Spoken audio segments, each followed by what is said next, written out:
Hey, salut tout le monde, bienvenue à un autre épisode du podcast Plan de match. Salut Étienne. Salut Dave. Aujourd'hui, on rencontre le président de la Fédération des établissements d'enseignement privé. Oh, ça, c'est un sujet chaud parce qu'on parle d'éducation partout dans l'actualité. Puis en plus, c'est la rentrée. Ben oui, let's do it.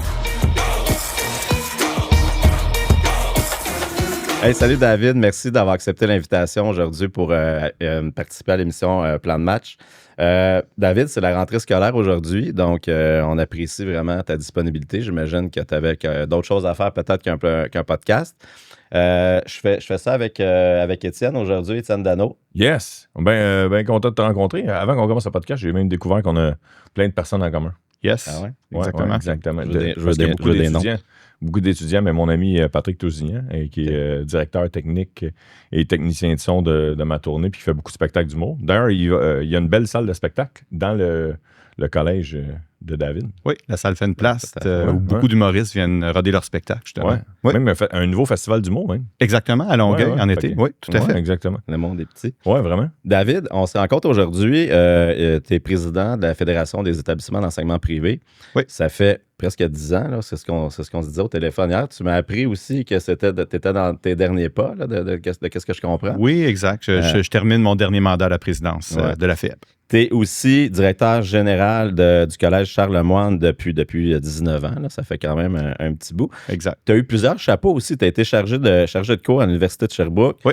Scripteur d'épreuves ministérielles. Tu as été enseignant aussi. Puis tu as été conseiller municipal du district 7 pour la ville de Saint-Lambert. Exact. Oh, ça veut dire qu'on ne peut pas faire beaucoup de bruit. Oui, il ne faut pas parler trop fort, s'il vous plaît.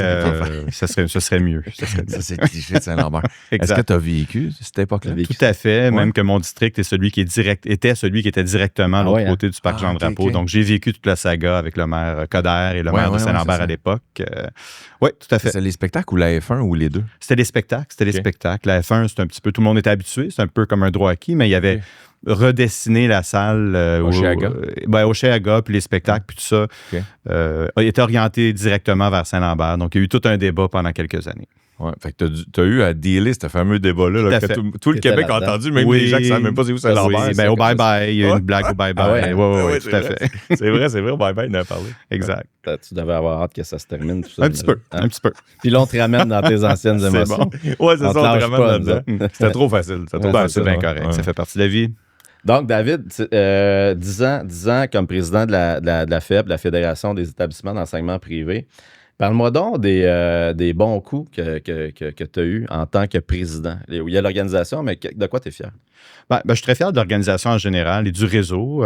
C'est certain, comme président. En fait, je suis président du conseil d'administration. Ouais. Je suis aussi le porte-parole, mais c'est pas moi qui dirige l'organisme au quotidien. Il y a une permanence, une direction générale. D'ailleurs, Mme Nancy Brousseau qui vient de prendre sa retraite, qui a eu une très belle carrière. Puis Mme Vicky qui vient d'arriver. On est très excités de l'avoir avec nous comme directrice générale. Ouais. Mais je dirais que, il y a eu beaucoup de bons coups. On a revu la gouvernance complètement de la FEP. Il fut une époque où il n'y avait pas de limite de mandat. Puis justement, je me dirige vers ma dernière année de mandat parce que maintenant, il y a des limites de mandat pour qu'on puisse remettre le flambeau, qu'il puisse y avoir un renouvellement. Puis c'est certain que toute la période de la pandémie, on a joué un rôle très, très actif auprès du réseau pour donner un bon coup de main au réseau pour que les gens puissent rapidement créer des écoles virtuelles presque du jour au lendemain. Et aussi, on a beaucoup transigé avec le ministère de l'Éducation. On a mis beaucoup de pression pour que les jeunes reviennent à l'école le plus rapidement possible. Puis qu'on puisse aussi offrir de l'enseignement virtuel parce qu'il y a un moment où il y a eu un flottement où c'était même pas clair qu'on avait le droit. On l'a fait quand même, mais il y a eu une période où c'était pas clair. Puis je pense qu'à ce moment-là, la Fédération a fait un excellent travail de leadership dans le réseau scolaire québécois pour l'ensemble du réseau. Donc ça, j'en suis quand même très fier. Tu me parlais hier aussi, puis je t'en ai pas parlé. Je trouvais ça super intéressant par rapport à la collaboration du secteur privé-public pendant la COVID. Oui. C'est quoi l'opportunité qui est arrivée? On se parlait pas beaucoup avant, je dois dire. Il y a eu ça de bon, mettons, de la Oui, COVID, tout à fait. Il y avait une certaine méfiance, veux pas. Là, on peut être vu comme des compétiteurs. Puis même entre les écoles, on est souvent en compétition entre les écoles. On collaborait déjà, la fédération existait bien sûr. Mais je dirais que pendant la pandémie, les gens se sont parlé beaucoup plus. Même entre les écoles, il y a eu beaucoup de collaboration. Comme je disais tantôt, de créer des écoles virtuelles presque du jour au lendemain. Dans la semaine qui a suivi les fermetures, la majorité des écoles privées avaient déjà ouvert des écoles virtuelles, ce qui était pas le cas avant. Donc, il y a eu tout un travail de partage. Puis auprès des écoles publiques, ça a été beaucoup on a beaucoup collaboré au niveau de nos discussions avec le ministère, puis on a eu des positions communes. On s'est parlé pour préparer. J'ai signé une lettre ouverte avec les présidents des fédérations de direction d'école du public. C'était du jamais vu. Donc, il y a une collaboration puis une ouverture qui n'existait pas du tout avant. Est-ce que c'est gardé? Est-ce que vous avez conservé cette on a conservé un dialogue. On a conservé un dialogue qui, pour nous, est très important puis qu'on aimerait même amplifier. Okay.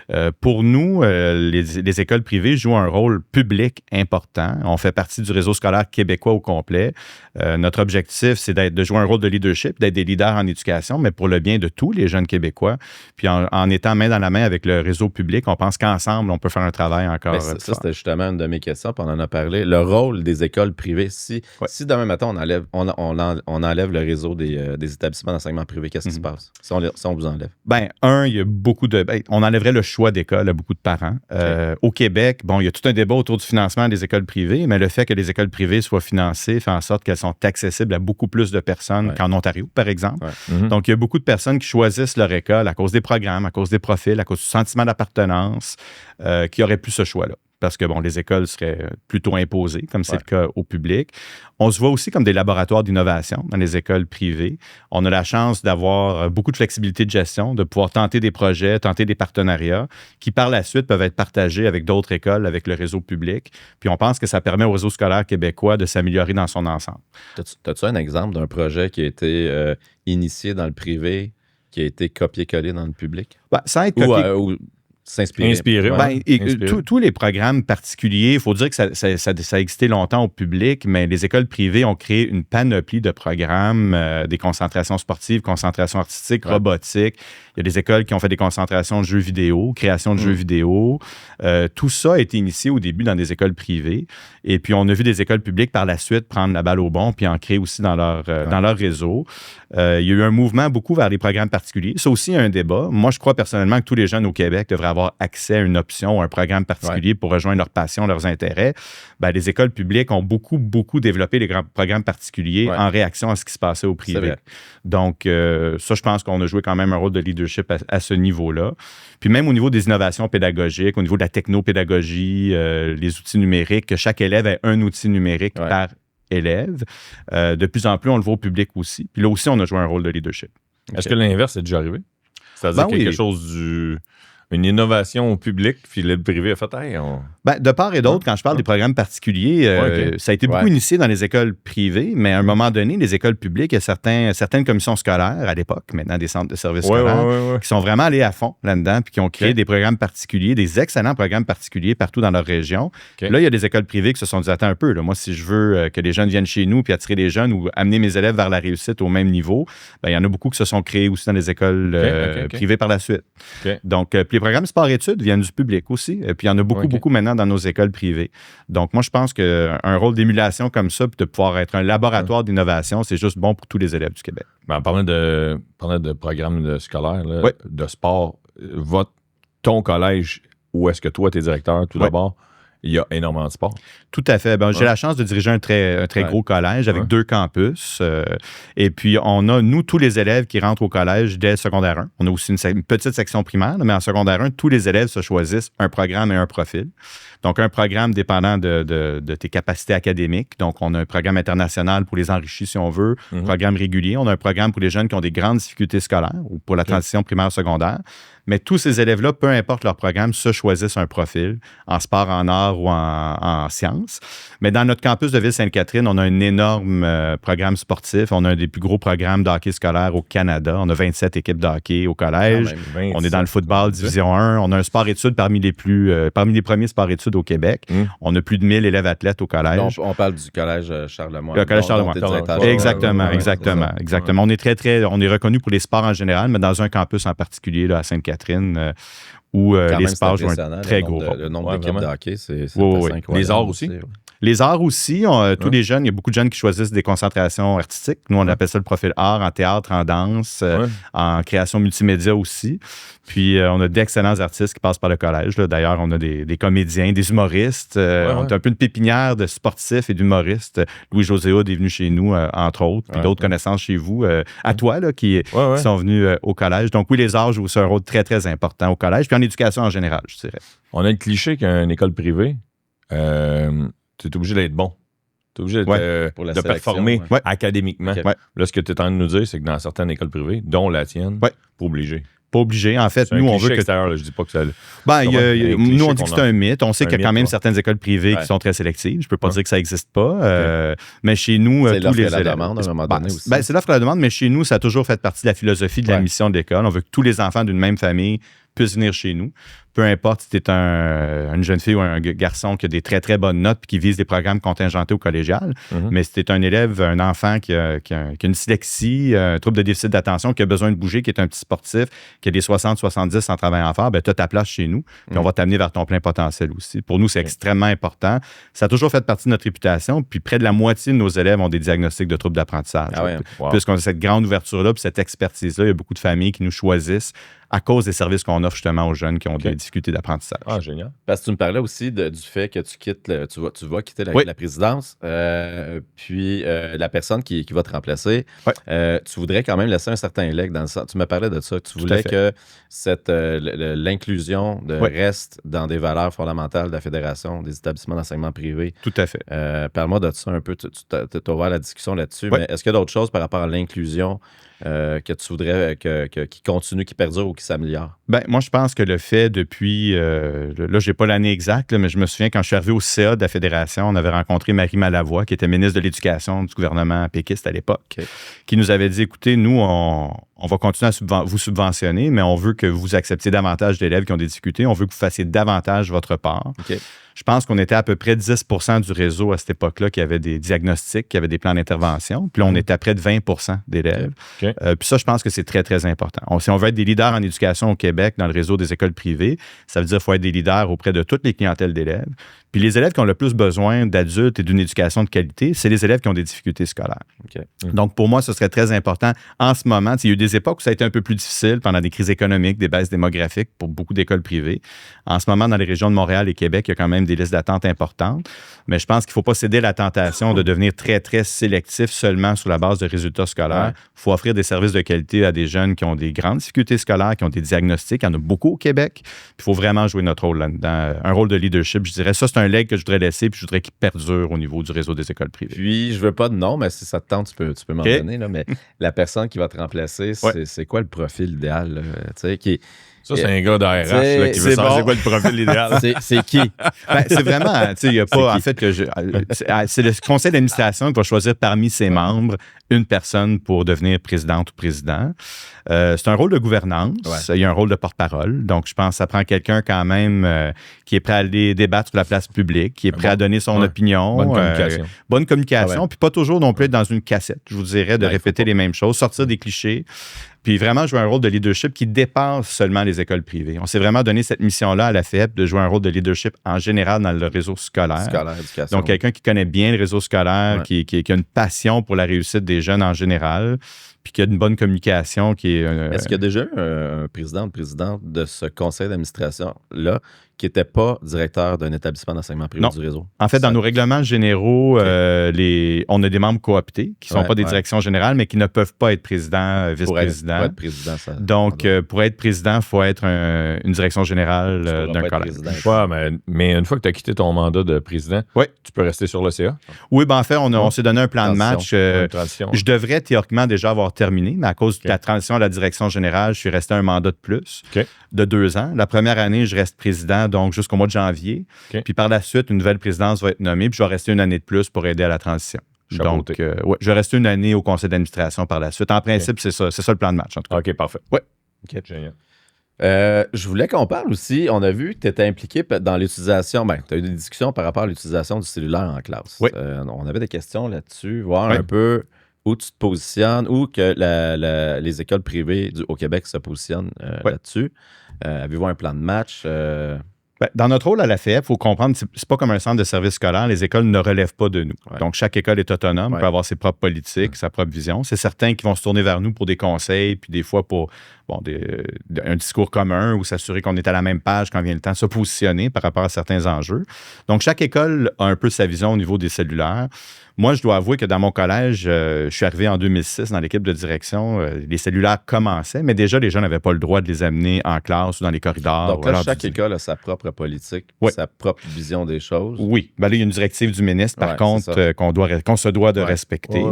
Mais effectivement, chaque école a son propre code de vie, sa propre philosophie parfois. Exemple, j'écoutais vous avez un invité récemment, un DG d'école privée où il n'y a pas d'uniforme, alors que la majorité des collèges privés en ont. Frédéric exact. Il y a des écoles qui n'obligeaient pas le vouvoiement, alors que d'autres l'obligent. Donc ça ne vient pas d'une directive d'AFEP. Par rapport au cellulaire. Le ministre, il n'a pas dit le vouvoiement aussi? Quand il oui, le vouvoiement fait partie du règlement qui a été adopté. Même une politique de dénonciation qui avait été aussi. Oui, il y a quand même des zones grises où on peut manœuvrer. L'utilisation du cellulaire aussi. C'est pour ça que je voulais voir par rapport à cette nouvelle direction du ministre de l'Éducation. Je comprends que la Fédération n'a pas de pouvoir coercitif mais vous positionnez où? On s'est positionné positivement par rapport au fait qu'on pense que les élèves ne devraient pas avoir un cellulaire en classe. Ce qu'on a dit au ministère, c'est qu'on veut quand même que le ministère donne le temps aux écoles qui ont des politiques différentes de pouvoir s'adapter. C'est certain qu'on aime beaucoup notre autonomie. Les écoles privées, ça fait partie de notre ADN. On pense que ça fait partie de notre grande force. Ça fait partie de ce qui nous a permis d'ouvrir des écoles virtuelles en une semaine durant la pandémie. Puis de revoir des fois notre offre de service rapidement quand nos élèves puis nos parents ont des besoins différents. C'est certain, quand il y a une directive mur à mur, on aime moins ça quand ça vient du ministère. Surtout que notre code de vie, une des grandes raisons que les gens nous choisissent comme école privée, souvent, c'est l'encadrement disciplinaire. Donc, quand on vient jouer dans notre code de vie, on est un peu chatouilleux. C'est certain. On aimerait mieux avoir notre autonomie puis pouvoir déterminer nos règlements. On consulte nos parents, on consulte nos élèves. Donc, on aime moins les directives mur à mur comme celle-là. Mais sur le fond, on est d'accord qu'à un moment donné, avec tout ce qui existe comme cyberdépendance, comme apprentissage que les jeunes doivent faire, que d'avoir le cellulaire en classe, c'est pas une bonne idée. Il y a un problème qui est quand même grave pour les étudiants et les adultes, c'est l'attention, le niveau d'attention. Oui, exactement. La durée d'attention, puis le cellulaire est une chose parmi tant d'autres, mais je pense que d'adresser le problème, c'est l'attention. Tout à fait. C'est un problème d'attention. L'attention, puis d'apprendre de différentes façons. C'est certain que les jeunes, comme les adultes aujourd'hui, on a tendance à sortir notre cellulaire rapidement, le moindrement qu'on a un moment de... Parce que si on parle, on en parlait tantôt, que ce soit justement coercitif, puis ou de dire, tu n'as pas le droit d'utiliser ton téléphone, mais politique d'attention en général, qu'il faut focusser là-dessus. Mais on ne peut pas nier que ça existe. On peut pas nier que ça existe. Quand ils vont sortir du secondaire, ils vont en avoir un cellulaire. Exactement. Mais comment les bien éduquer? C'est ça que nous, ça fait partie beaucoup de notre position. On a déposé un mémoire, on est allé aux consultations au niveau de cette politique-là au gouvernement, à l'Assemblée nationale. Puis pour nous, c'était très, très important qu'on ne doit pas décider du jour au lendemain ou même qu'on ne doit pas du tout décider d'éliminer tout le numérique des écoles. Il y a certains politiciens, quand le débat avait lieu, qui disaient on devrait sortir tous les écrans, les jeunes sont dépendants aux écrans, sortez-moi ça des écoles. C'est pas une bonne idée. Ces élèves-là vont sortir dans un milieu du travail qui est en compétition avec partout dans le monde où on utilise les écrans, on utilise l'intelligence artificielle, on utilise les réseaux sociaux. Ils vont être vieux jeux comme Dave et moi, puis ils vont avoir des tablettes avec des papiers. Tantôt, j'écrivais avec mon crayon de bois, puis ils me jugeaient. Non, justement, t'as un crayon en mine. C'est ton aiguisoir. Mais il faut éduquer ces jeunes-là. Il faut absolument qu'ils apprennent à utiliser le numérique de façon intelligente, efficace, éthique. Comprendre les biais aussi de l'intelligence artificielle et du numérique. Nous, au Collège Charlemagne, on a créé une compétence numérique qu'on intègre à l'enseignement des cours où est-ce qu'ils apprennent à utiliser l'intelligence artificielle, ils apprennent à utiliser aussi les outils. On pense qu'ils savent comment tout utiliser ça de façon efficace. Mais il y en a là-dedans qui ont des écrans dans eux tous les jours puis qui n'ont jamais écrit un texte au complet sur Internet, jamais utilisé Excel, etc. Il y a un principe aussi addictif d'un écran aussi. Donc, c'est vrai ce que tu dis que tout le monde va avoir ça éventuellement, mais j'ai l'impression... Pas de l'enlever, c'est ce que tu valorises, peut-être d'enlever au moins les téléphones, mais d'enlever ça, tu vas enlever le risque d'addiction envers l'écran ou diminuer. À un moment donné, c'est comme du sucre. Tu donnes tout le temps un bol de sucre devant un enfant, à un moment donné, il va piger dedans. Puis chez nous... Ben, chez nous, c'est l'iPad. Chaque élève a un iPad. Puis la première année d'implantation, on était tout heureux. On disait, OK, les jeunes ont un iPad. Ouais. Première heure du dîner ou à peu près, où est-ce que les secondaires 1 étaient présents, on a eu un petit choc culturel parce que personne ne parlait dans la cafétéria. Voilà. Tout le monde était devant leur écran en train de faire autre chose parce que c'est plus sécurisant quand tu arrives dans une première journée d'école de se réfugier dans son iPad que de parler à quelqu'un. Ouais. Donc, on a éliminé complètement, même si c'est nous qui demandons aux élèves d'avoir un iPad à tous les jours en classe, ben, ils n'ont pas le droit de l'avoir à l'heure du dîner. Ouais. Ils n'ont plus le droit. Okay. Parce que justement, il y a le côté dépendance, cyberdépendance, puis il y a le côté aussi où le social ne se faisait pas. Ouais. Puis on le voit dans les cégeps. Hein, je vais dans les cégeps, je collabore avec le collégial. Puis j'ai une fille qui est au cégep, puis elle me dit, bon, pendant les pauses, il n'y a plus personne qui se parle. Tout le monde est devant son cellulaire, tout le monde est devant son iPad. Okay. Donc, pour nous, c'est important dans nos écoles que nos jeunes puissent socialiser, participer aux activités parascolaires, aller se lancer un ballon dehors. Donc, effectivement, il faut toujours être à l'affût puis s'adapter rapidement pour ne pas créer plus de cyberdépendance qui existe. En gros, c'est l'équilibre. C'est l'équilibre. Ouais, c'est pas drastique, on n'a rien, on est en mode... on sait que ça existe. Encadrement on sait que aussi. Un adulte doit encadrer des enfants. Je pense que le rôle d'un adulte, oublions l'éducation, c'est d'encadrer les enfants. Puis, quand j'étais petit, je me faisais encadrer par des mais je pense que le problème, c'est que nous, on a grandi avec sans se faire encadrer. Fait qu'on n'a peut-être pas toujours les repères en tant qu'adulte. C'est ça. Comment bien référer. Exact. Mais le personnel je vais parler juste pour ton collège parce que tu peux peut-être pas parler pour les autres, mais qui est attitré à l'intelligence artificielle, mettons, ou aux nouvelles technologies. Cette personne-là, premièrement, il faut qu'elle soit bien éduquée, first. Puis deuxièmement, il faut qu'elle se mette à jour souvent, sûrement. Ben oui. Ouais. Ben, en fait, les enseignants qui vont vraiment avoir la compétence à enseigner, c'est certain qu'on les forme, puis on leur demande de se former aussi, d'être prêts à l'enseigner. Ouais. Mais on offre de la formation à tous nos enseignants, puis des exemples, puis des experts qui viennent leur parler, pour qu'ils comprennent c'est quoi ces outils-là, c'est quoi les limites des outils, les avantages, les désavantages, les biais aussi, que l'intelligence artificielle utilise des textes, une vaste quantité de textes, mais qui ont eux-mêmes parfois des biais. Si on recule sur 20-30 ans, ils s'écrivaient des choses qui sont plus ou moins acceptables aujourd'hui. Ouais, vraiment. Il faut être conscient que c'est d'où vient l'information. Donc, oui, on forme le personnel. Puis, on l'a entendu quand il y a eu le débat, il y a des gens qui disaient « Ouais, mais c'est pas mon rôle, moi, de gérer le cellulaire en classe, puis tout ça. » Mais l'école au Québec a le rôle, oui, d'instruire, de qualifier, mais aussi de socialiser. Puis ça a toujours fait partie du rôle de l'école. Puis pour socialiser, il faut socialiser à l'intérieur d'une société. On ne vit pas dans un aquarium. Il faut que ces jeunes-là puissent s'adapter à la société dans laquelle ils vont évoluer. Ouais. Je comprends. Là, tu as amené le sujet de l'IA. Oui, l'intelligence artificielle. Ouais, subtilement.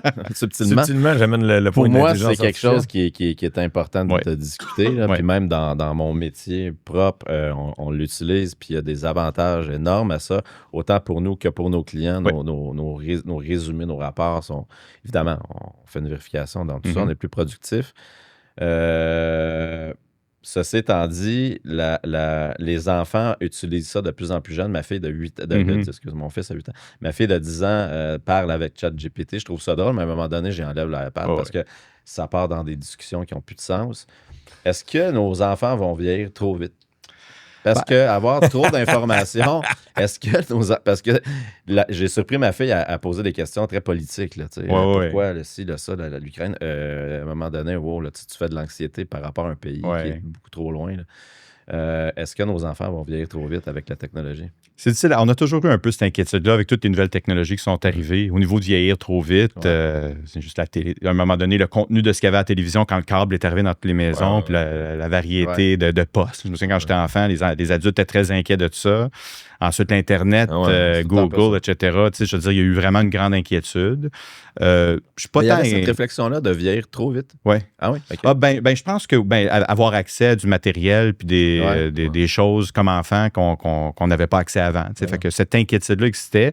Moi, je ne suis pas tant inquiet de vieillir trop vite que de pas être assez vieux et mature pour comprendre les limites de ce qu'on fait là. C'est d'avoir l'information sur un problème, puis ton cerveau... de la difficulté à gérer, à le comprendre. Exactement. Sans comprendre pourquoi. Oui, sens critique pas assez développé pour c'est ça. Puis pour juger de ce que tu lis. Je veux dire, il y a des élèves, là, on le voit, qui utilisent l'intelligence artificielle pour bonifier leur texte, pour aller chercher l'information. Puis on voit que ça vient quand même d'eux. Puis il y en a d'autres qui te remettent le texte, puis on reconnaît ChatGPT. Maintenant, on commence à s'y habituer avec les paragraphes, puis le gros endroit. Tu peux même me demander à ChatGPT, c'est toi qui l'écris. Oui, exact. Tu peux écrire à ChatGPT, écris-moi un texte que ça paraît pas que que tu l'as écrit. Oui, exact. Ou tu peux même lui demander d'écrire à un niveau d'un élève de secondaire 2, secondaire 3, avec quelques erreurs. Mettre des fautes, Donc, les jeunes sont intelligents, mais il y a quand même des compétences qu'on veut qu'ils développent, qu'ils soient capables eux-mêmes de faire puis de juger de ce que l'intelligence artificielle va produire. Ouais. Donc, c'est certain que ça amène une réflexion, un débat. Il y a certains cours comme en français, en anglais, etc., ou même tous les cours, on doit produire des textes. Le problème, je pense, est encore plus amplifié là, au collégial, à l'université, où la note est souvent basée sur des productions écrites d'envergure.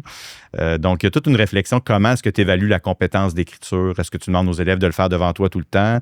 Est-ce que c'est correct d'utiliser l'intelligence artificielle à certains moments? Qui va être une réflexion, je pense, qui va évoluer. On n'a pas le choix. Moi, j'ai le goût de mettre mon chapeau à RH puis de te poser une question. Tu me parles de compétences. Est-ce que vous avez des réflexions sur... Est-ce que les compétences requises chez vos étudiants ont changé... Les compétences acquises lors du processus de primaire, secondaire, est-ce qu'ils ont évolué, est-ce qu'ils ont changé? Dans le sens, est-ce que vous dites, tu sais, le côté manuel un peu moins, plus créatif, est-ce que vous avez une ligne directrice de compétences, des soft skills ou peu importe, à arriver à la fin d'un programme ou c'est encore... parce que le marché de l'emploi, il arrive là, à un moment donné. Puis, j'ai pas besoin de vous expliquer aux deux que c'est en train de changer. Même si on pense que l'avenir, c'est pour les programmeurs, c'est même plus ça. L'intelligence artificielle programme pour les programmeurs. Fait que, tu sais, ça change. Là. Est-ce que vous avez une ligne directrice là-dessus? Ou... je dirais que ça a été un débat... ça a été longtemps un débat en éducation. Privé, en général. Oui, la réforme de l'éducation des années 90-2000. Parce que les pays asiatiques, ils travaillent dans ce sens. Oui, mais il y a souvent un débat entre les compétences transversales, l'exemple, le jugement critique, la communication, etc., versus les compétences de base, là, lire, écrire, etc. Puis c'est un balancier qui, au fur et à mesure des décennies, bouge d'un côté à l'autre. Quand il y a eu la grosse réforme dans les années 90-2000, on étant le ministère de l'Éducation, les penseurs d'éducation, instaurer beaucoup plus d'emphase et d'accent sur les compétences transversales, puis même qu'on allait les évaluer. Puis, c'était plus des connaissances. On se dirigeait, c'est plus des connaissances, on veut évaluer des compétences. Puis, il y a eu une résistance qui est venue de plusieurs endroits. Ben non, on a besoin de connaissances. Donc, je pense que la ligne, on a besoin des deux. On a besoin des deux. Encore l'équilibre. L'équilibre. Donc, les bulletins, les programmes sont basés sur... en fait, en ce moment, au Québec, les programmes sont basés sur des compétences. Mais les notes sont souvent... L'évaluation est souvent faite sur des connaissances. Fait qu'il y a un peu une dichotomie qui, un jour, va falloir peut-être s'asseoir puis avoir une nouvelle commission parents ou autre, puis remarier ces deux éléments-là pour mieux préparer les jeunes pour le milieu du travail. Parce qu'apprendre des connaissances par cœur aujourd'hui, je dirais que ça fait 20 ans que ça ne sert plus à grand-chose. Oui, puis surtout avec les nouveaux outils. Écoute, exactement. On peut dire on ne tente pas l'utiliser, mais tout est là. Oui, puis il y a eu le débat, quand la calculatrice est arrivée à un moment donné dans les écoles, les gens disaient non, pas de calculatrice, les gens ne pourront plus faire du calcul mental, puis aujourd'hui, c'est impensable de ne pas avoir des calculatrices en mathématiques. Donc, des outils comme l'intelligence artificielle... va falloir apprendre à bien les utiliser tout en développant nos compétences de communication puis de jugement. Moi, je pense que l'intelligence artificielle peut laisser de la place et du temps au système d'éducation justement pour développer l'intelligence émotionnelle, même l'économie, comment gérer. Parce qu'on mettait tellement d'emphase sur la mémoire. C'est un peu ça que tu me parles quand tu parles de connaissances, c'est la mémoire, mémoriser des choses. Mais si on l'a, est-ce qu'on peut juste être un meilleur humain à l'école, justement avec l'intelligence émotionnelle? Parce que j'imagine que c'est une notion de temps aussi, des créneaux. À un moment donné, si tu commences à créer des nouveaux cours, t'en enlèves ailleurs. C'est peut-être une opportunité de travailler plus sur le nous. Tout à fait. Puis il y a quand même une rigidité du système. On réussit, je dirais, j'allais dire surtout dans les écoles privées, mais aussi de plus en plus au public, à jouer avec le nombre d'heures et de minutes d'enseignement par matière pour offrir des profils, des nouveaux programmes, etc., et innover. Mais il y a quand même une rigidité, comme en français, secondaire 4, il faut que tu aies X nombre d'heures. C'est ça. Et puis, ce serait bien, à un moment donné, de s'asseoir pour réfléchir qu'est-ce qu'on enseigne dans le cours de français. Est-ce qu'il y aurait moyen qu'il y ait peut-être un peu moins d'heures de français, mais qu'on développe la compétence de communication à travers d'autres types de cours, parfois. Mais ça, l'éducation, c'est un milieu très conservateur. Quand on commence à changer des choses, la société réagit, les journalistes réagissent, tout le monde a son opinion. Est-ce que tu vois peut-être des pays ou des villes que tu t'inspires qui sont un peu plus axés, justement? On a les pays scandinaves. Je suis allé en Finlande. Tout le temps, la Scandinavie. Je suis allé faire un tour en Finlande. Je suis allé à un programme d'échange pour direction d'école, une formation. C'est vrai qu'ils sont si bons que ça? Il y a des choses qui sont très impressionnantes. Exemple, ils ont moins d'heures d'école, moins de mois d'école, Les jeunes ont beaucoup plus de moments libres pour faire du sport, faire de l'activité, développer d'autres habiletés. Ils ont encore des cours là, de couture et de technologie avec le bois, travail du bois, etc., que les jeunes adorent. Puis ils réussissent avec moins d'heures d'obtenir des résultats aux tests internationaux qui sont quand même très impressionnants. Par contre, des fois, on entend des légendes urbaines, genre il n'y a plus de bulletins, il n'y a plus de notes, il n'y a plus d'enseignement. C'est pas le cas. Il y a quand même de l'enseignement traditionnel qui se fait. Sur quoi qu'on se mesure en tant qu'État? Est-ce que c'est le PIB? Non, il y a des tests internationaux qui existent. L'éducation, à un moment donné, apporte des avantages au niveau social, économique, et ainsi de suite. À un moment donné, le pays doit quand même se positionner. Ça existe, l'économie. Ces pays-là, scandinaves, est-ce qu'ils performent quand même au niveau économique? Au niveau économique, ils sont productifs. Puis moi, ce qui m'impressionne aussi, quand ils calculent le niveau, l'indice de bonheur des pays, des États. D'ailleurs, au Québec, on est très heureux. On apprend ça une fois par année. Peut-être qu'on est plus heureux au Canada ou en Amérique du Nord ou presque. D'ailleurs, on a un système d'éducation aussi qu'on dévalorise souvent, mais qui a quand même des très grandes forces, qui est même admiré. Nos résultats en mathématiques sont exceptionnels. En mathématiques, dans les tests internationaux, privé, public? Le Québec en général. C'est les jeunes de 15 ans qui testent dans les tests internationaux, puis on performe très, très fort, beaucoup plus fort que la France, les États-Unis, etc. Génial. Puis on est très proche des pays comme la Finlande, des pays scandinaves. Les pays asiatiques, c'est toujours eux quand ils font les tests internationaux qui sont 1, 2, 3, 4 ou à peu près. Par contre, quand on regarde les taux de suicide, les taux les indices de bonheur sont très bas. Il y a beaucoup de suicides parmi les jeunes. Là-bas, il y a certains pays où il y a énormément de compétition pour aller à l'université. Puis si tu y vas pas, ta vie est finie. Puis la vie de tes parents est finie parce que tu as la responsabilité de t'en occuper. Donc, je pense qu'il faut faire attention. C'est le fait qu'on a un bon indice de bonheur au Québec. Les taux de suicide ont diminué dans les 20-30 dernières années. L'économie va quand même bien pour une petite nation comme la nôtre. Il faut regarder les bons côtés. Le côté plus sombre, c'est qu'on a un haut taux de décrochage, beaucoup plus élevé qu'ailleurs en Occident. Puis ça, je pense que ça devrait être un accent. Le focus devrait être là-dessus au niveau du gouvernement et de la société au Québec. On a besoin de diplômés. On a une économie du savoir. Puis on est en dénatalité aussi au Québec. Donc, on ne peut pas se permettre d'avoir des 30 de garçons puis des 20 de jeunes qui lâchent l'école avant le secondaire. Ça devrait être le focus de nos efforts.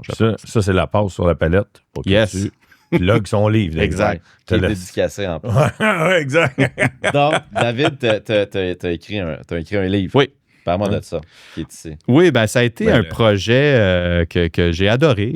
C'est pendant la pandémie, j'ai pris j'ai été très occupé quand même pendant la pandémie avec l'école virtuelle, puis je jouais 3 rôles à l'époque, comme DG du collège, président de la fédération, conseiller municipal. Mais j'ai quand même eu certains moments où j'ai pu prendre un pas de recul. Puis j'arrivais à un moment de la carrière où j'approchais, là, je rentre dans ma 25e rentrée scolaire. Je pense que j'étais donc à 20 ans à ce moment-là. Là, c'est ta 25e. C'est ma 25e rentrée dans le milieu d'éducation. Parce que tu as débuté enseignant. Oui, j'ai débuté enseignant en 2001. Certain, félicitations. Merci. J'enseignais l'anglais langue seconde dans une école. Et il y avait un groupe d'anglais langue maternelle aussi dans cette école-là. Tu as l'air tout jeune encore en passant. Merci, c'est gentil. Je suis rentré jeune comme direction d'école aussi. Mais c'est ça, j'avais comme un pas de recul. On vivait la pandémie à ce moment-là. Je voyais que les écoles allaient rester fermées longtemps. Je voyais ce qui se faisait ailleurs. À ce moment-là, je voyais qu'en Ontario, les écoles virtuelles étaient ouvertes au public. Aux États-Unis aussi, malgré qu'ils sont restés à la maison longtemps. Puis nous, je trouvais que ça avançait pas très vite.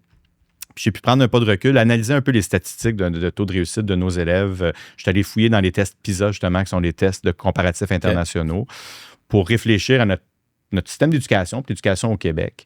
Puis j'avais écrit une lettre ouverte, d'ailleurs, qui avait été publiée, Journal de Montréal, Journal de Québec, là, qu'on devrait se recentrer sur la persévérance scolaire au Québec, parce que c'est notre talon d'Achille, je crois. Ouais. Donc, ça m'a inspiré là, d'écrire un livre basé sur mes expériences à moi, ce que j'ai vécu comme prof, comme direction d'école, comme président de la fédération, ce que j'ai pu voir qui fonctionne. J'ai fait des recherches aussi au niveau des meilleures pratiques. C'est ton initiative. C'est mon initiative personnelle. Pas une commande du tout. J'ai écrit ça chez nous, dans mon sous-sol. J'ai envoyé ça à des maisons d'édition, puis il y en a une qui a levé la main puis qui me donne un coup de main. Château d'encre, exactement. Une belle maison d'édition, d'ailleurs, qui publie des livres en éducation aussi, là, qui a une certaine passion pour l'éducation, ce qu'on ne voit pas beaucoup, toujours, au Québec. Donc, ça a été un très, très beau projet qui m'a permis de réfléchir un peu puis de pouvoir essayer de mettre la main à la pâte là, pour pouvoir proposer des solutions aussi pour notre système scolaire. Un bel exemple de d'homme persévérant au Québec, c'est Steve Bégin. Tout à fait. Qui signe la postface de ton livre. Tu peux nous parler de comment c'est arrivé? Moi, Steve Bégin m'inspire beaucoup. J'étais un grand fan de hockey, puis il y a beaucoup de hockey dans mon collège. Puis dans mon bureau, j'ai 2 photos de joueurs de hockey, puis c'est Steve Bégin puis Martin Saint-Louis, avant même que Martin Saint-Louis devienne entraîneur-chef du Canadien. Puis c'est deux joueurs qui m'inspirent parce que c'est 2 joueurs qui n'ont pas eu la vie facile. Martin Saint-Louis a été coupé de toutes ses équipes partout où il est passé, puis il n'a jamais abandonné. Il n'a pas été repêché, puis il a été coupé là, tout le temps parce qu'il était trop petit. Puis il a dû toujours faire ses preuves. Là, jusqu'à Team Canada, même quand il était parmi les meilleurs joueurs de la Ligue nationale, il coupait toujours, puis il abandonnait jamais. Steve Bégin vient d'un milieu très défavorisé, une enfance très difficile. Puis on se souvient de lui comme joueur de hockey, pour ceux qui sont fans. Là, c'est quelqu'un qui n'avait pas nécessairement le plus grand talent, mais qui était extrêmement persévérant. Extrêmement. Puis il avait grinder, comme on dit. Un grinder. Puis comme jeune, c'est quelqu'un qui avait des difficultés scolaires, une dyslexie non diagnostiquée. Il vivait dans une famille monoparentale où il y avait beaucoup d'enjeux. Puis l'école n'était pas nécessairement une grande priorité. Le hockey a pris beaucoup de place. Ça a été un peu sa porte de sortie. Okay. On a vu la carrière qu'il a eue, mais Steve Bégin, quand il a terminé sa carrière, il a décidé de retourner à l'école pour terminer son secondaire, parce qu'il n'avait pas terminé ses études secondaires. Donc pour moi, c'est un exemple exceptionnel de persévérance. Il n'avait pas besoin de faire ça, on s'entend. Il venait de terminer une carrière dans la Ligue nationale de hockey. C'est ça. Puis, il a donc accepté, un enfant qui venait au collège, j'ai eu une discussion avec, puis il a accepté d'écrire la postface là, pour encourager les jeunes à ne pas abandonner. Puis, les photos dans mon bureau, quand j'ai des jeunes qui ont un peu plus de difficultés puis qui veulent abandonner, je leur conte l'histoire de ces 2 joueurs-là. Puis, je leur dis, quand tu n'abandonnes pas, tu es capable de réaliser de grandes choses malgré les obstacles. Génial. C'est fou, hein? Ouais. Puis Steve Bégin, on a parlé aussi tantôt de Guillaume Latendresse. Oui. Là, on va rester dans le monde. Non, OK, mais ouais. Guillaume Latendresse, qui a déjà été aussi entraîneur DG. DG. Il a été DG et entraîneur-chef de notre équipe Midget 3A. Chez nous, au collège, le sentiment d'appartenance est extrêmement important. Même nos valeurs, notre énoncé de valeurs mène au sentiment d'appartenance qu'on veut développer chez tous, nos élèves, nos anciens, nos parents, nos retraités. Les gens reviennent et se réinvestissent dans le collège. Guillaume Latendresse et son frère Olivier ont joué leur hockey chez nous. Ils ont fait leur 5 ans de secondaire chez nous, malgré que Guillaume a peut-être été repêché avant secondaire 5. Il faudrait que je retourne voir. Là, mais bon, ils ont fait leur secondaire chez nous. C'est des gars de Sainte-Catherine, où on a un de nos campus. Et puis, Guillaume, après sa carrière dans la Ligue nationale, est revenu comme entraîneur-chef, est éventuellement devenu DG de l'équipe. Puis là, bon, maintenant, il a toute son autre carrière, mais son frère Olivier est maintenant l'entraîneur-chef. Il fait un podcast, effectivement. Non, pas encore. Pas encore. On parle de sport. Exact. Mais Olivier est maintenant l'entraîneur-chef de notre équipe Midget 3A. Puis au collège, on a près de 300 employés. C'est un gros collège, là. Puis avec nos entraîneurs et tout, ça avait 300 employés. Oui, 300 employés. Puis 600. Des fois, les gens sous-estiment. Ah oui. Puis avec les entraîneurs, les contractuels, c'est 600 personnes au total. Avec les contractuels, wow. Oui. Il y a beaucoup d'entraîneurs avec nos équipes. Mais parmi les 600... Tu rajoutes les élèves là-dedans. Puis tu rajoutes aussi les parents qui font partie de l'équation. C'est une grosse communauté. Tu rajoutes les beaux-parents. Les beaux-parents. Oui, les grands-parents. Il y a souvent 4 parents dans le décor. Oui, c'est ça. Ça doit être... Il y a du monde. Mais les gens, sur les 600, on a plus de 100 personnes que c'est des anciens qui sont revenus. Beaucoup de nos enseignants sont des anciens du collège.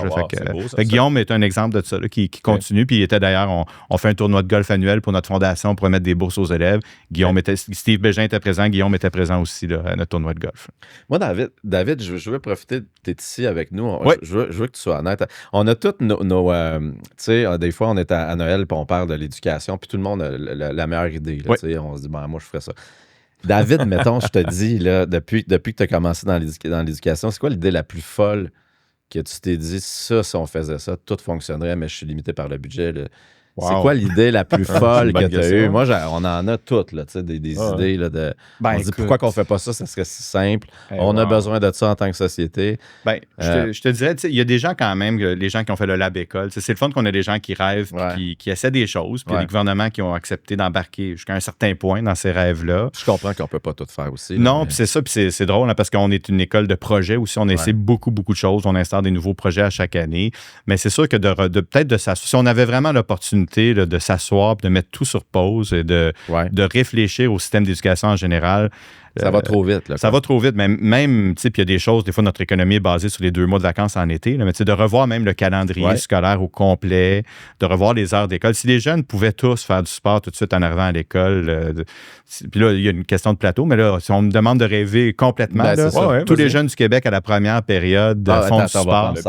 C'est bon, ça. Font du sport, bougent. C'est multisport. Multisport, pas obligé d'être du sport de performance ou d'élite. Tu bouges. Même idéalement, multisport, parce qu'un enfant qui est jeune doit développer toute sa motricité. Tout à fait. Puis si tu fais seulement, exemple, je joue au hockey jeune, puis des fois, j'ai mal, je suis gardien de but, tu as mal à l'aine. Si tu développes vraiment des compétences, mais OK. C'est ça. Première heure, tout le monde bouge, tout le monde va dehors, joue, puis libère ses hormones et puis est capable de bouger, faire du sport pour commencer la journée scolaire tout de suite après, ce serait fantastique. Dans notre école primaire, on a instauré du sport à tous les jours parce qu'on est capable avec l'horaire. C'est une petite école primaire. C'est déjà en vigueur. Mais de faire ça partout au Québec, ce serait fantastique. Je pense que nos taux de réussite augmenteraient de façon dramatique. Si tout le monde, surtout au secondaire, avait accès à un programme de son choix basé sur une passion, que ce soit le dessin, le sport, la robotique ou peu importe, puis ça occupe quand même une bonne partie de la grille horaire, là. On disait toujours, nous, nos programmes pour les élèves en grande difficulté au collège, on les revoit tous les 4-5 ans. Puis il y a toujours quelqu'un qui dit ajoute du français, ajoute des maths. Coupe le reste. Puis moi, j'avais fait venir un chercheur, Roch Chouinard de l'Université de Montréal, là, qui a beaucoup travaillé sur la motivation scolaire. Puis il me dit la pire chose que tu peux faire pour un petit gars, par exemple, qui n'est pas bon en français puis qui a de la difficulté, c'est d'y ajouter du français. Il n'apprendra pas plus. Ben non. Il va juste s'écœurer davantage. Donc, si on pouvait vraiment concentrer les apprentissages, chacun y va un peu à son rythme à des moments précis, mais qu'une bonne partie de la journée est pour développer ses propres passions. Mais là, la motivation scolaire, l'estime de soi augmenterait beaucoup. Donc, si on pouvait vraiment tout mettre sur pause, revoir la grille horaire, puis s'ouvrir l'esprit complètement en se disant que oui, les mathématiques et le français, c'est la base, mais il existe d'autres passions, il existe d'autres habiletés, d'autres compétences à travailler, ce serait merveilleux. Comment qu'une pause peut être demandée? Je sais pas, je pense pas que c'est faisable, malheureusement. La vie continue. Mais bon, il y a beaucoup. Sans que ça soit une pause, je pense qu'il y a eu. En fait, le Québec, c'est arrivé à un moment donné dans l'histoire du Québec où on a revu complètement le système scolaire. C'est pendant la Révolution tranquille, dans les années 60. Il y a eu un rapport par an. C'est là que la fréquentation scolaire jusqu'à 16 ans a été inaugurée, on va dire. Moi, je pense fermement qu'on devrait la pousser jusqu'à 18 ans. L'obligation, tant que tu n'as pas obtenu un diplôme d'études secondaires ou professionnelles, il faut que tu continues l'école jusqu'à 18 ans. L'Ontario, le Nouveau-Brunswick le font. Puis leur taux de décrochage a beaucoup diminué. L'Ontario, le Nouveau-Brunswick, c'est jusqu'à 18 ans. Jusqu'à 18 ans. L'obligation scolaire. Si tu t'obtiens, comme au Québec, tu obtiens ton diplôme. Si tu n'as pas ton diplôme. Ton diplôme à 17, tu n'es pas obligé de continuer à 18. C'est ça, exact. Donc, continue jusqu'à 18. Tant que tu n'as pas ton premier diplôme. À 18, si tu ne l'as pas, idéalement, tu continuerais quand même. À un moment donné, tu as 18 ans. Mais eux, le matin, au lieu de bouger, ils chantent l'hymne national. Font-tu ça encore? Oui, en Ontario. Ah ouais, mon Dieu, non, j'irai pas là. Non, tu n'irais pas là. J'irai pas là. Non. Mais là, je me suis perdu dans la question de. Non, c'est pas toi, c'est moi avec mon 18 ans là, qui me suis. Tu es en train de parler, qu'est-ce que tu. Idéal. L'idéal. L'école idéale. Tu disais de garder les élèves jusqu'à 18 ans. Oui, exactement. Et bien, ça, si j'avais. Je parlais du rapport parent des années 60. Bon, je t'ai posé la question. Comment on met une pause? Moi, je pense qu'on a besoin d'un rapport parent, on va dire 2.0. À ce moment-là, il y avait vraiment fait un comité qui avait regardé les meilleures pratiques partout au monde, qui avait regardé avec honnêteté notre propre système. On avait, à cette époque-là, l'éducation était loin d'être une priorité. Là. On sortait de la grande noirceur de Maurice Duplessis, puis il ne faut pas trop éduquer le peuple. Puis on réussit en quelques années à moderniser le Québec au complet en se basant beaucoup sur le système scolaire. Donc, si on pouvait peut-être, sans mettre le système ou l'année scolaire sur pause, se dire on en fait une commission parent 2.0, on consulte les experts de partout dans le monde, on regarde ce qui se fait de mieux, on regarde les systèmes scolaires où les gens performent, où les gens se rendent jusqu'à la diplomation, où le taux de bonheur est quand même élevé. On ne veut pas copier les endroits où tout le monde a 90 mais qui sont malheureux. Un équilibre. Moi, je pense qu'on a besoin de ça. Le système scolaire a évolué. Mais quelqu'un qui arriverait de 1905 et qui verrait une classe aujourd'hui ne serait pas en état de choc. Il se demanderait c'est quoi ces écrans-là. Mais on est encore en rang d'oignon avec un prof qui enseigne en avant. Donc, si on pouvait faire ça, je pense, puis dans notre histoire, on l'a déjà fait, c'est quelque chose qui serait faisable. Mais il faut prioriser l'éducation pour ça. Il faut que nos gouvernements priorisent l'éducation. Il faut que la population, quand ils reçoivent le petit sondage, c'est quoi ta priorité? Au lieu de toujours dire la santé, on dit l'éducation aussi comme priorité nationale. Se poser la question en éducation, pourquoi on fait les choses, à un moment donné, ça fait du bien parce que je reviens avec l'intelligence artificielle, ça existe, là, à un moment donné, puis les connaissances versus compétences, comme que tu me parlais tantôt, l'aspect connaissance, l'intelligence artificielle est là pour rester, puis ça va être amplifié. Moi, je me répète, mais il me semble, sans mettre une pause, mais de revoir un peu le calendrier ou les créneaux, l'horaire, en fait, d'une classe. Est-ce qu'il y a des formations supplémentaires que tu offrirais aux jeunes, vraiment jeunes? Au-delà des formations, il y a une belle toute petite école primaire dans le Myland qui s'appelle Éducarré. Je ne sais pas si vous avez Éducarré. Édu avec un petit 2. Puis eux, les jeunes sont multiniveaux. Donc, je pense que c'est secondaire 1 à 5. Ah oui? Puis ils apprennent par projet. Donc, ils passent à travers toutes les connaissances obligatoires du programme. Quand un élève a de la difficulté, ils le prennent à part. Ils enseignent à des petits groupes qui peuvent être multiniveaux pour enseigner Donc, mélangé de 1 à 5. Tout le monde est mélangé. Puis là, tout à coup, il y a un projet que tout le monde fait ensemble. Ils collaborent. Ils collaborent. C'est J'étais clair. déjà allé voir à un moment donné, ils créaient un genre de casino. Là, Ah ouais? puis là, ils apprenaient les notions mathématiques, des statistiques, puis des chances de succès, etc. Ils allaient faire une présentation orale à propos de probabilité, exactement. Il allait faire une présentation orale à propos de leur kiosque. Ah ouais? Il y avait de l'art à travers tout ça. Ah ouais. Puis tout le monde participait. Puis là, à un moment donné, il y a le kiosque. Le vrai casino est ouvert. Les profs font le tour. Puis ils ont 2 enseignants. Un enseignant qui est plus mathématiques-sciences, puis l'autre qui est plus français-univers social. Il y a un prof d'anglais qui vient de temps en temps. Ils connaissent tous leurs jeunes. C'est un petit peu révolutionné, si on veut, à petite échelle, le monde de l'éducation. Nous, on les a consultés, puis on va partir de notre propre petit éducarré dans le collège pour un groupe. On va faire du secondaire 1-2 l'année prochaine. Puis je pense qu'au-delà des compétences qu'on enseigne, c'est de leur permettre d'utiliser ces compétences-là différemment que juste apprendre du par cœur. Ouais. Ça, je pense, c'en est un bon exemple. C'en est un bon exemple. Ouais. Il faut. Puis l'aspect de collaboration aussi. Collaboration, Ça communication. Ça se fait automatique. Ah ouais. Là. Ouais. Non, c'est intéressant. Dis-moi, nous, on se parle aujourd'hui parce que j'ai une firme de consultation qui se nomme Dupuis Ressources humaines. On est partenaire. C'est quoi le rôle des partenaires pour la Fédération des établissements d'enseignement privé? C'est extrêmement important. En fait, la Fédération regroupe près de 200 écoles. Il y en a des très grandes comme la mienne où on peut se permettre d'avoir des grandes équipes de direction. Il y a beaucoup de petites écoles où il n'y a pas nécessairement, où il n'y a pas de direction des ressources humaines. Des fois, il n'y a pas de direction des finances. Des fois, il y a pas de. Des fois, c'est une personne avec un adjoint qui gère l'entièreté de l'école. Toute autre tâche connexe. Oui, puis une école privée, des fois, il y a quand même une bonne différence d'être un dirigeant d'une école privée versus école publique. On doit gérer les finances, on gère directement nos ressources humaines, nos négociations de conventions collectives, une bâtisse, la compétition, le marketing, etc. Donc, d'avoir des partenaires qui sont disponibles, avec qui on peut faire affaire, qu'on peut se référer rapidement, c'est très, très important. C'est très important. Puis, je parle même, j'ai une très grande école où j'ai une équipe, mais il arrive des fois, les gens n'ont pas toutes les expertises, n'ont pas toujours le temps pour tout. Il y a des moments où on est en négociation de convention collective, puis on doit négocier nous-mêmes là, avec nos syndicats. C'est pas le national qui négocie pour nous. Donc, de pouvoir faire affaire avec des firmes ressources humaines, des cabinets d'avocats qui ont cette expertise-là en éducation, c'est une très, très grande richesse. Good. Dis-moi, on a vu sur ton... on voulait trouver une façon de t'amener vers là, mais on va t'amener direct. C'est bon. Tu fais du kayak. Okay? Oui. Puis parle-moi de ça un peu parce que, tu sais, on se disait, bon, on va trouver une façon d'amener le sujet en disant, tu sais, suivre le courant. Puis là... Oui.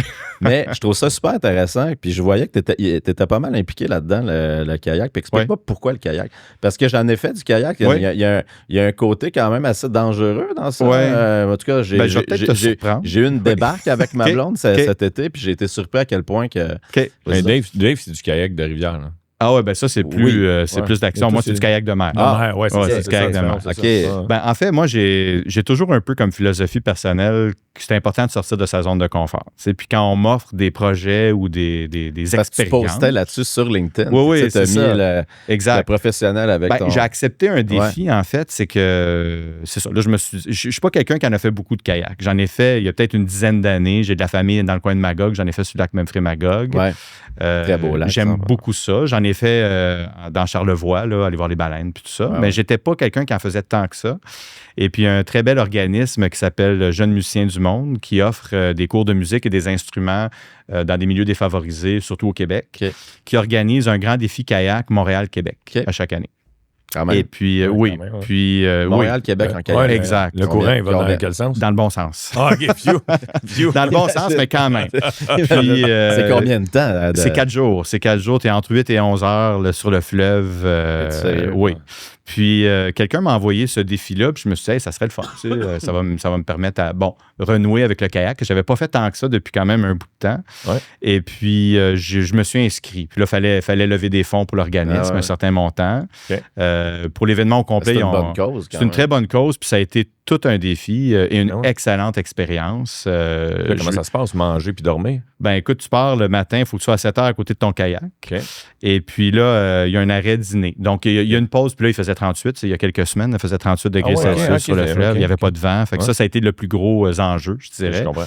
On faisait une pause de 10 minutes à toutes les heures. Puis on arrêtait de dîner à des endroits où l'organisation était impeccable. Là, le chapiteau se promenait d'un endroit à l'autre. On nous accueillait pour le repas. Puis au coucher, il y en a qui campaient, où tu pouvais aussi... il y avait moyen de réserver des motels là, dans les coins où on était. OK. Fait qu'on arrivait vers 18h, 19h, on soupait.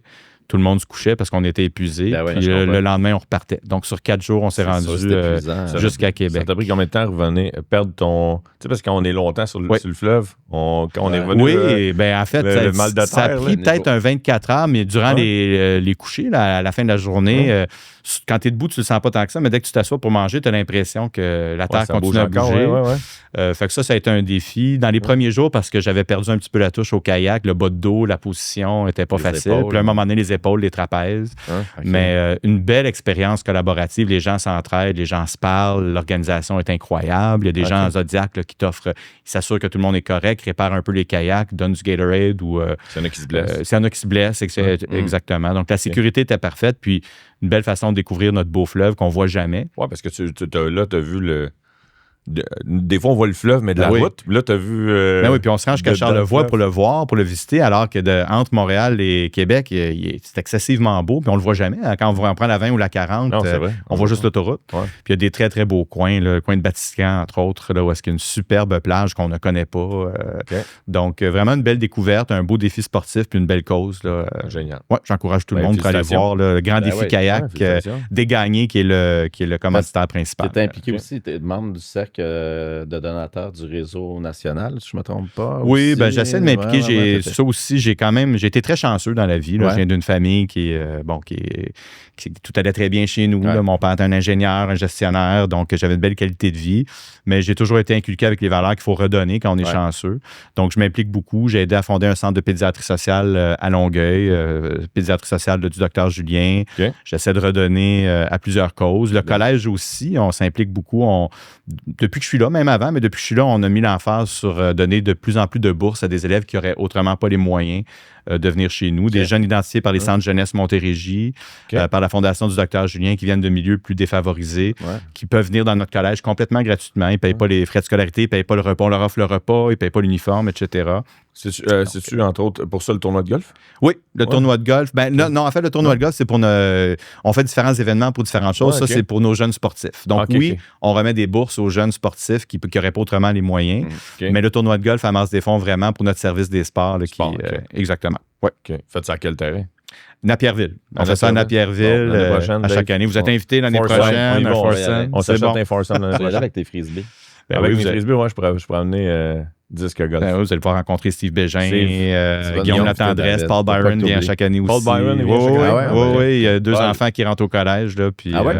Il sort avec un une très Québécoise, gentil hein. monsieur. Oui, ben lui, c'est il ça. vient d'Ottawa, il parle bien français. Ouais. Donc, on voit que l'anglais, c'est sa langue première, là, mais il sort avec une Québécoise francophone. Ah, je savais pas. Puis ses deux enfants rentrent au collège là, cette année. Bon, OK. on ira avec plaisir.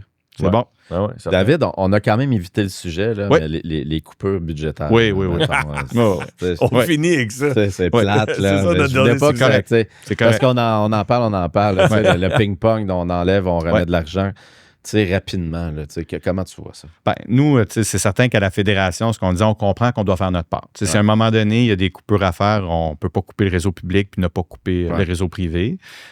Donc, on est d'accord de faire notre part quand il y a une part à faire. Par contre, comme je l'ai dit, on pense que l'éducation devrait être la grande priorité au Québec. Ouais. Puis, le premier ministre a souvent dit que c'était sa grande priorité aussi. Puis, on pense définitivement que quand on a besoin de se serrer la ceinture, il faut le faire le moins possible en éducation. Les services aux élèves ne doivent pas être touchés. Le réseau public a besoin d'infrastructures. Ils ont mis sur la glace des projets d'agrandissement, des projets de construction, des jeunes dans des roulottes. À un moment donné, il faut que ça arrête, on pense.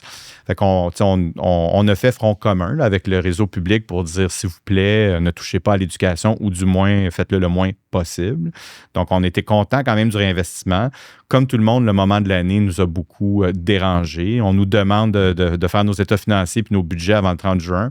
Puis on nous annonce la semaine d'avant qu'on a une coupure massive. Là. C'était maladroit. C'était presque 500 $ par élève. Chez nous, au collège, c'était 1,4 million de dollars que je devais trouver en une semaine. Ouais. Alors qu'on a déjà embauché notre personnel. Les augmentations salariales ont déjà été données. Tout est bouclé. Donc, c'est certain que j'allais dire si ça a répété, s'il vous plaît, ne pas répéter. Donc, éviter le secteur de l'éducation le plus possible. Mais ça prend une prévisibilité. Il faut nous dire d'avance. On peut travailler main dans la main avec le ministère puis aider à identifier parfois peut-être des endroits ou des réflexions. Mais c'est certain que ça fait mal. Et d'ailleurs, on garde quand même un élément de coupure. Il y a un investissement, mais nous, c'est quand je regarde ma subvention, elle est quand même coupée de moi. Du 475, j'ai encore un 200-300 de coupé. Même s'ils en ont remis après. Là, oui, même s'ils en ont remis, c'est quand même un effort qu'on doit faire. Ouais. Puis quand on nous dit couper de cette ampleur-là, mais ne touchez pas au service aux élèves, on va couper où? Là, ça ressemble à quoi? Je sais, c'est du cas par cas, mais en général, la santé financière des établissements d'enseignement privé. Il y en a qui ont de la difficulté. Oui, il y en a quand même un certain nombre. Tout à fait. En fait, moi, il y a des écoles. On est des organismes à but non lucratif. Les gens ne le savent souvent pas. Donc, oui, on vise à faire des surplus parce qu'on doit être prêt pour les... Il y a des écoles qui sont menacées de fermer. Il y a des écoles qui sont menacées de fermer. Puis quand on a reçu la coupure de 475 par élève, on s'est réunis pour partager, qu'est-ce que tu vas faire? T'sais? Puis il y a des écoles qui étaient obligées de refacturer 475 aux parents, faute de quoi ils n'arrivaient pas à payer les salaires. Donc, on n'a pas... il y a une vision que les écoles privées sont très, très riches. Ouais. En fait, en termes d'argent qu'on reçoit par élève, c'est à peu près 50 % de la subvention. On dit 60 % des services éducatifs parce que ces services éducatifs, ça n'inclut pas les bâtiments. Ouais. Les bâtiments coûtent cher. Il y en a qui ont des écoles patrimoniales. Ça coûte très, très cher à rénover. Donc, je dirais que la santé financière est quand même bonne, mais qu'il y a quand même 10-15 écoles qui vivent des enjeux que si jamais il y avait des coupures comme celles qui avaient été annoncées qui se répétaient, il y aurait des dangers de fermeture. Puis ça, c'est paradoxal parce que ces élèves-là, si ces écoles-là ferment, vont devoir aller au public ou au lieu de coûter 50 % ils coûtent 100 % et qu'il n'y a pas de place pour eux de toute façon dans les écoles publiques. Donc, il faut vraiment travailler ensemble. Puis c'est une fausse bonne solution là, quand les gens disent « on a besoin d'argent, couper les écoles privées ». Si on coupe les écoles privées, on va devoir augmenter les frais de scolarité. Il y a beaucoup de personnes qui n'auront plus les moyens de venir dans nos écoles. Il y a des écoles qui vont fermer. Puis tous ces élèves-là vont se diriger vers le public où il n'y a pas de place. Est-ce que le public et le privé se parlent ou se sont parlé quand il y a eu les coupures? Oui. C'était le moment de... Oui, on s'est parlé définitivement. La permanence de la fédération. Oui. Puis même, à un moment donné, c'était pas clair les vrais chiffres. C'était 500 millions, c'était 1 milliard. C'est quand même une différence de 500 millions de dollars. Là. Ça n'a pas de long, on réalise pas nous en tant que citoyen. Pas de bon sens. Puis il y avait un débat entre est-ce que c'est 500 ou 1 milliard. Puis là, à un moment donné... Mais quand on regarde le site de la SAQ, on se dit, ils ont... C'est le même montant. C'est certain que le timing, en tout cas... C'est drôle et pas drôle en même temps. Non, c'est absurde. Ça n'a pas de bon sens. Parce que c'est nous, c'est notre... Oui. Puis nous, on nous dit... C'est un peu de ça. Le gouvernement... C'est toi. C'est nous, c'est notre argent, c'est nos priorités. Moi, je ne suis pas imputant. Mais bon, je comprends. On fait attention de ne pas toujours faire d'amalgame. On comprend que l'économie... on vit une situation économique difficile. Raccourci, mais oui, mais en même temps, c'est vrai que c'était à peu près le même montant. Un drôle de timing. Puis, puis on trouve ça particulier de se faire dire, on ne peut pas vous dire le chiffre exact au public, mais vous, c'était le pourcentage, puis ça représente tant, mais on fait une règle de 3, puis ça fait 1 milliard quand même. Vous nous dites que c'est 500 millions. En tout cas, c'est un moment donné, la transparence, le moment de l'année, de communiquer, puis de travailler main dans la main tous ensemble. Je pense que ce serait mieux. Donc, ça a été un épisode difficile qu'on espère ne pas revivre. Puis là, on nous a dit que les 2 coupures qu'on a vécues dans les 2 dernières années étaient récurrentes, mais que le réinvestissement l'était peut-être pas. On aimerait ça apprendre assez rapidement qu'il est récurrent, le réinvestissement. Puis de ne pas attendre au mois de juin pour nous annoncer qu'il faut revivre une coupure comme ça. Moi, j'ai une question, David. Oui. Est-ce que le métier d'enseignant est assez valorisé au Québec? Pas assez. Puis moi, ce que j'ai de la difficulté, je dois dire, puis là, il faut que je fasse attention, que les syndicats jouent un rôle... j'allais dire, les syndicats jouent un rôle très important. Okay? Je le reconnais tout à fait. J'ai un syndicat avec qui on travaille très bien au Collège Charlemagne, des représentants syndicaux qui sont là pour les bonnes raisons. Mais quand vient le temps des négociations nationales, puis qu'on voit des publicités passer, puis qu'on dirait que c'est la guerre nucléaire dans les écoles, puis que c'est la pire profession que tu peux pas faire au monde... J'ai de la difficulté avec cette image-là qui, d'après moi, n'est pas la bonne. Moi, les enseignants que je connais sont passionnés. Ils adorent leur travail. Rares sont les emplois où tu sens que tu peux vraiment faire une différence positive, changer le monde en changeant la vie des jeunes. De la base, Et oui, il y a des situations difficiles, puis oui, c'est pas facile tout le temps, mais les gens aiment enseigner. C'est une belle profession. Puis on doit le dire haut et fort. Venez, on a besoin de plus d'enseignants, on a besoin de plus d'hommes dans la profession aussi. Puis moi, je pense qu'il faut changer notre discours à propos de la profession enseignante. Puis l'autre élément, quand on regarde aussi les conventions collectives, beaucoup basées sur l'ancienneté, quand on dit que 20 % des profs quittent dans les 5-7 premières années, oui, ça peut être à cause de la composition de la classe et différents éléments, mais quand tu as des bouts de tâches avec les groupes les plus difficiles en début de carrière, c'est très difficile alors que tu n'as pas d'expérience. Fait qu'un jour, il va falloir s'asseoir et dire, est-ce que l'ancienneté doit toujours tenir lieu de première priorité des choix de tâches. Ouais. Est-ce qu'il n'y aurait pas moyen de donner aux jeunes enseignants des conditions gagnantes pour bien se développer dans la profession? Ça va devenir important un jour. OK. Donc, effectivement, je pense qu'elle est sous-valorisée puis qu'il faudrait le dire au phare, c'est une excellente, une belle profession pour changer le monde. Parce qu'on parle actuellement de pénurie. Oui. OK. La solution qui a été mise de l'avant, c'est de baisser, sauf si je me trompe, de baisser les critères d'embauche. Là.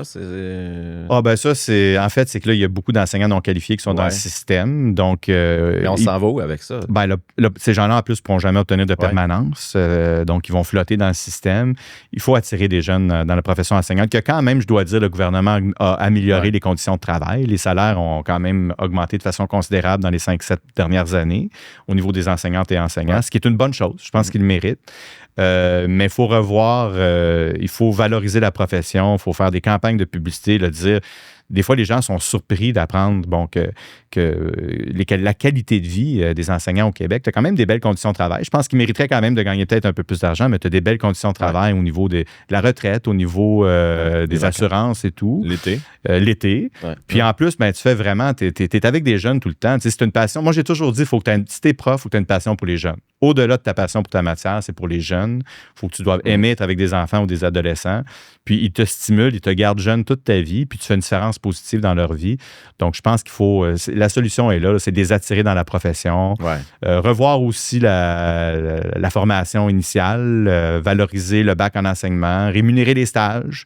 Les jeunes étudiants le disent, puis ça commence un peu à se développer. Mais il faut vraiment mettre une priorité là-dessus. Est-ce que, selon toi, le public a plus de difficultés à recruter des enseignants que le privé? Le public doit, là encore une fois, je vais faire attention à ce que je dis, mais le public et les syndicats doivent s'asseoir puis revoir leur façon de faire les affectations. Ouais. Nous, quand on a vu venir la baisse démographique ou la pénurie de main-d'œuvre, on a revu nos pratiques. Nos profs sont affectés au mois d'avril, mai. On sait qu'ils ont notre besoin. On fait des foires d'emploi. On fait des 5 à 7 emplois pour attirer les profs chez nous. Donc, on finit l'année scolaire, on a tous nos enseignants, habituellement, même malgré la pénurie de main-d'œuvre, alors que souvent, les centres de services scolaires commencent leur processus à la fin juin. Donc, je pense que le problème est beaucoup là. Quand on parle d'attrait, le salaire est le même entre les écoles privées et publiques. On offre des beaux milieux de vie, c'est certain, dans nos écoles, mais je pense que c'est pour cette raison-là beaucoup qui ont un peu plus de difficultés à recruter. OK. Tu as déjà été conseiller municipal? Oui. Est-ce que tu t'es déjà fait approcher pour un autre palier?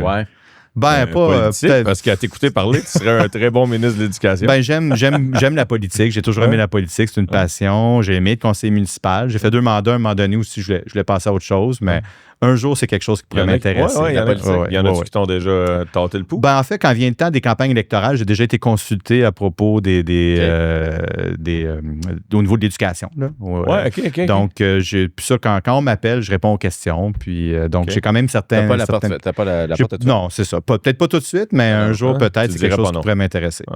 Ben, on te verrait là. Ouais, ben, quand même, si je fais une coupe d'addition, sans faire de mathématiques, j'ai pas de calculatrice à côté de moi, mais une coupe d'addition, tu dis, dans l'école idéale, la question de Dave, tu dis, chaque matin, 1 heure de bouger.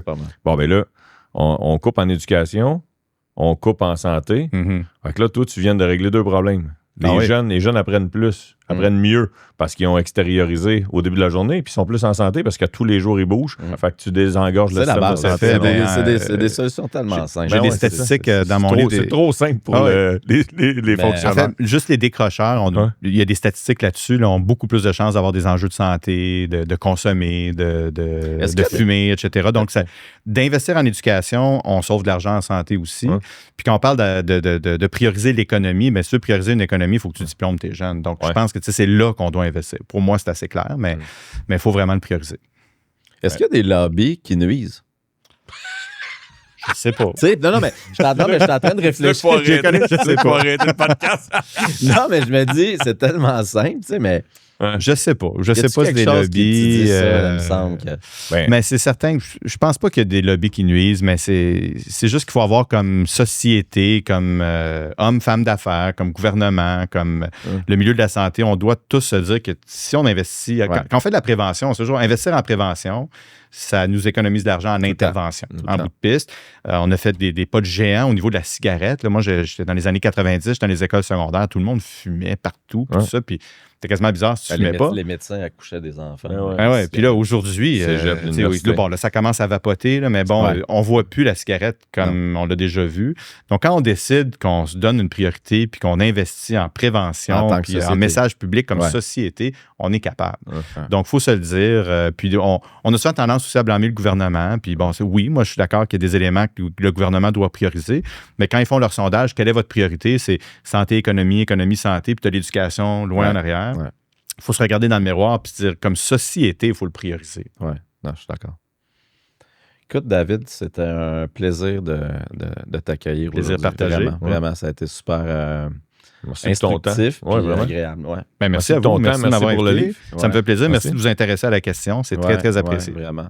Puis, je suggère à tout le monde, réflexion d'un directeur d'école pour injecter une dose de persévérance scolaire au Québec. On les met les deux. Je ne peux pas plus le présenter que ça. Merci beaucoup. Merci, David. Ça fait plaisir. Merci à vous.